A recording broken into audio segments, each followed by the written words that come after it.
अस्सलामुअलैकुम जी, welcome back to my channel. कैसे हैं आप सब? उम्मीद है ठीक होंगे और खुश होंगे।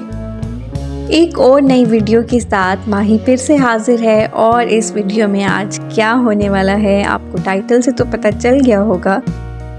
आज की वीडियो डेडिकेटेड है तमाम हाउसवाइफ्स के लिए, तमाम होम मेकर्स के लिए, क्योंकि मेरा मानना है कि ये जो हाउसवाइफ्स होती हैं ना, ये किसी सुपर वुमेन से कम नहीं होती हैं, क्योंकि ये घर में रहते हुए इतने सारे प्रोफेशंस का काम कर रही होती हैं और ये सारे के सारे प्रोफेशन वो विदाउट सैलरी ही परफॉर्म कर रही होती हैं।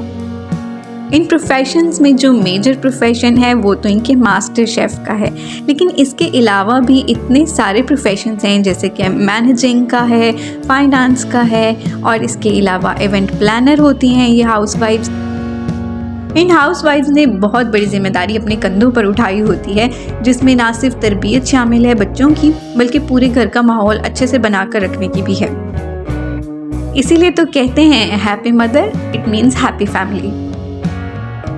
ये सारी बातें यहाँ बाहर खड़े होकर पौधों को देखते हुए बड़ी अच्छी लग रही हैं, लेकिन जब हम घर के अंदर जाएंगे और फिर इन सारे कामों को आप देखेंगे प्रैक्टिकली होता हुआ, तो आप इस बात से इनकार नहीं करेंगे कि ये जो हाउसवाइफ्स हैं ये डिप्रेशन का शिकार भी बहुत जल्दी हो जाती हैं। अगर आप रिसर्च भी करें तो आप ये देखेंगे कि जो हाउसवाइफ्स घर रहकर रोज़मर्रा के काम एक ही रूटीन के हिसाब से परफॉर्म कर रही होती हैं, उनकी परसेंटेज डिप्रेशन में जाने की ज़्यादा होती है बानिस्बत उन औरतों के जो कि बाहर जाके काम करती हैं। इसकी सबसे बड़ी वजह यह है कि इन हाउसवाइफ्स को डेली बेसिस पर एक ही रूटीन का सामना करना होता है, उनमें कोई ख़ास चेंजेस नहीं होते, जबकि वर्किंग वुमेन के लिए तो रोज़ाना ही न्यू चैलेंजेस होते हैं।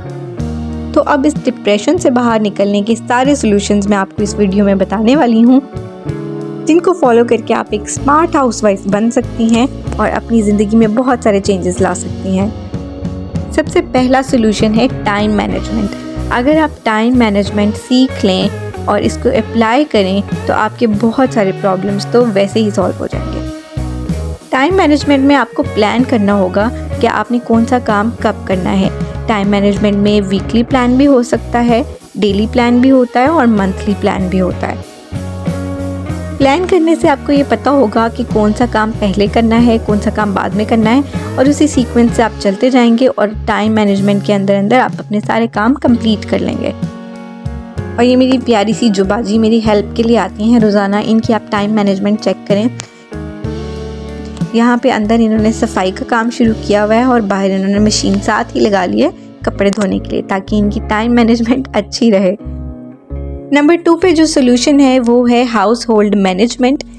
इसमें भी दोबारा से प्लानिंग का ही काम आता है। अगर आप चीज़ों को लिख लें तो ये ज़्यादा बेहतर तरीके से आप हैंडल कर सकेंगी। जैसे घर को डीक्लटर कब करना है, यानी कि एक्स्ट्रा सामान या एक्स्ट्रा चीज़ें जो इकट्ठी हो जाती हैं और काबिल इस्तेमाल नहीं हैं, तो इस तरह से डीक्लटर कब करेंगे हम अपने घर को। इसके लिए आप वीकली या मंथली एक डे फिक्स कर लें कि आपको इस दिन ये काम करना है। यहाँ मेरी बेटी की ऑनलाइन क्लास हो रही थी और मुझे इनको भी पढ़ाना था साथ में, और साथ ही साथ हेल्पर के साथ काम भी करवाना था, तो बहुत सारी मल्टीटास्किंग चल रही थी।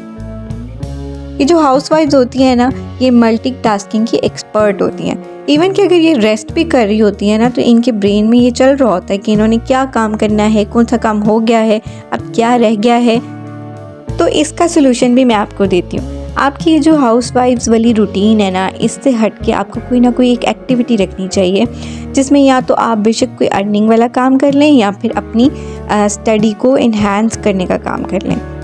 कोई छोटा मोटा कोर्स शुरू कर लें। और अगर हाँ आप घर से बाहर नहीं निकलना चाहती हैं, आपकी ज़िम्मेदारियां बहुत ज़्यादा हैं, तो आप अपने घर पर ही YouTube के ज़रिए कुछ ना कुछ सीखना शुरू कर दें। इससे होगा ये कि जो आपका डेली का डिप्रेशन है वो काफ़ी हद तक कम हो जाएगा, क्योंकि आप जो सीख रही हैं वो अपने शौक़ से सीख रही होंगी, और इस शौक़ को पूरा करने के लिए आप तमाम काम अपने टाइम पर सरअंजाम दे देंगी बहुत ही आसानी के साथ।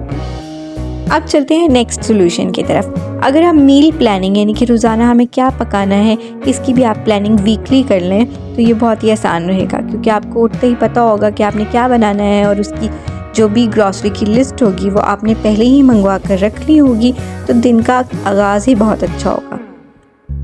नेक्स्ट सोल्यूशन है सेल्फ डेवलपमेंट, जिसमें आपको अपना ख्याल बहुत ज़्यादा रखना होगा।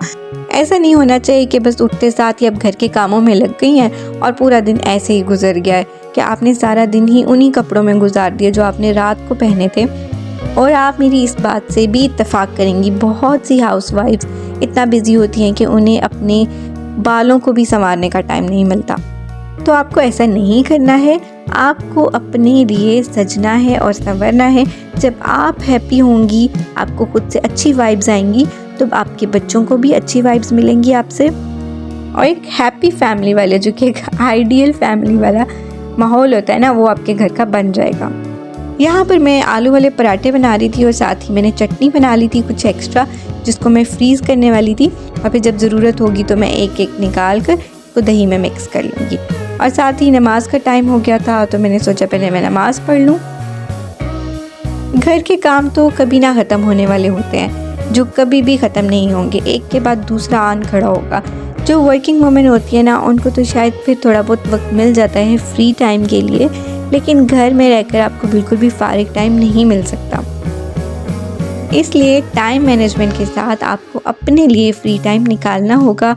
कुछ मी टाइम होना चाहिए जिसमें आप अपनी मर्ज़ी से अपनी खुशी मिलने वाला काम कर सकें। तो यहाँ पर मैं आपके साथ शेयर करती हूँ कि मुझे किस चीज़ में खुशी मिलती है। यहाँ पर मैंने अपना एक छोटा सा होम शेफ़ का रेस्टोरेंट रजिस्टर करवाया था फूड पांडा पे, और अल्हम्दुलिल्लाह 3 to 4 मंथ्स हो गए हैं मुझे ये काम करते हुए।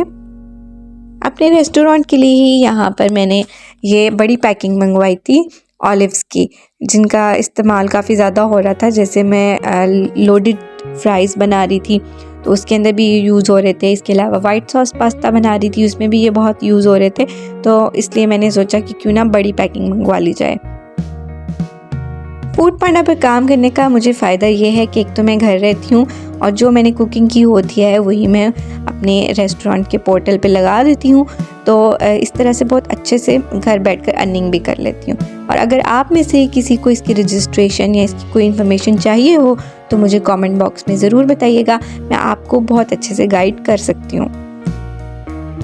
अच्छा जी, तो वापस अपने टॉपिक की तरफ आते हैं। बहुत सारी लड़कियों के साथ ऐसा होता है कि जब उनकी शादी हो जाती है तो वो ज़िम्मेदारियों में इतना ज़्यादा बिज़ी हो जाती हैं कि उनके फ्रेंड्स का सर्कल बहुत छोटा हो जाता है और कुछ का तो बिल्कुल ही ख़त्म हो जाता है। लेकिन मैं आपको ये सजेस्ट करूँगी कि आपको अपनी फ्रेंड्स के सर्कल में इन्वॉल्व रहना चाहिए, जिससे आपको बहुत सारी बातों का पता चलता है, नई बातों का पता चलता है, आपको कुछ ना कुछ सीखने के लिए मिलता है। आपको अपनी नॉलेज को अप टू डेट रखना चाहिए कि ज़माने में क्या चल रहा है, क्या नई टेक्नोलॉजी आई है, कौन सी न्यू ऐप्स आ रही हैं, ताकि कल को आपके बच्चे आपको ये ना कहें कि आपको तो कुछ पता ही नहीं। तो स्मार्ट हाउसवाइफ बनने के लिए ये सबसे अहम चीज़ है, अपने नॉलेज को बढ़ाएं। सबसे आखिर में मैं आपको ये सजेस्ट ज़रूर करूँगी कि आपका अपना कोई ना कोई अर्निंग का सोर्स ज़रूर होना चाहिए, क्योंकि आपकी अपनी अर्निंग से जो कॉन्फिडेंस आप में आएगा वो किसी और तरीके से नहीं आ सकता। और जब आप खुद इतनी कॉन्फिडेंट और इंडिपेंडेंट होंगी तो सोचें आप अपने बच्चों को कितना स्ट्रॉन्ग बना सकती हैं। तो आज की वीडियो को मैं यहीं पे ख़त्म करना चाहूँगी। ये मेरी वीडियो आपको अच्छी लगी या बुरी लगी, जैसी भी लगी आप मुझे कमेंट्स में ज़रूर बताइएगा। अगर आप मेरे चैनल पर न्यू हैं तो सब्सक्राइब करना ना भूलिएगा, क्योंकि मैं अपने चैनल पर बहुत सारे टॉपिक्स की डिस्कशन लेकर आती हूँ जो इन्फॉर्मेटिव भी होती हैं। और अगर इस वीडियो में कोई एक बात भी आपको अच्छी लगी हो तो लाइक करना बिल्कुल नहीं भूलना है। तो अपनी दुआओं में याद रखिएगा माही को। टेक केयर, अल्लाह हाफिज़।